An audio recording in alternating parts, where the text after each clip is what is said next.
Withdraw lang natin guys kagabi. Meron naman pumapasok sa ating mining. So 6:15 AM ng umaga, araw ng Lunes, March 17, 2025. Withdrawin natin, claim, para idagdag doon sa ating Poltrex token.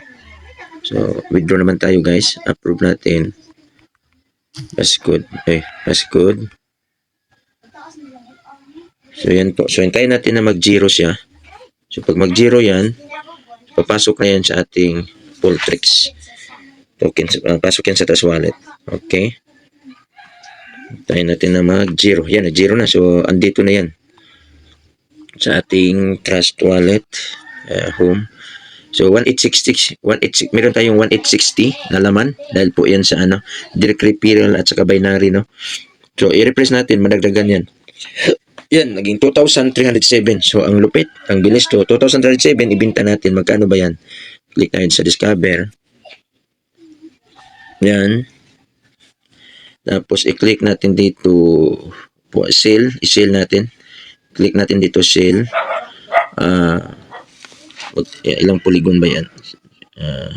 Yung USDT, palitan natin ng polygon. So pwede naman sa ibenta sa USDT, pero polygon lang natin. Tapos i-type dito 2,307.498. So meron tayong 110 polygon. So sell natin. Yan.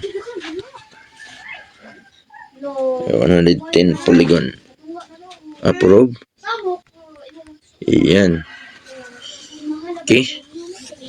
Yan po. So, ganun kabilis guys yung ating withdrawal dito sa Poltrex. Yan. So, meron pa dito sa Telegram. Oh. Makita mo sa Telegram. Oh, pumapasok. Oh. Okay. Close natin. Okay. So, andito na yan.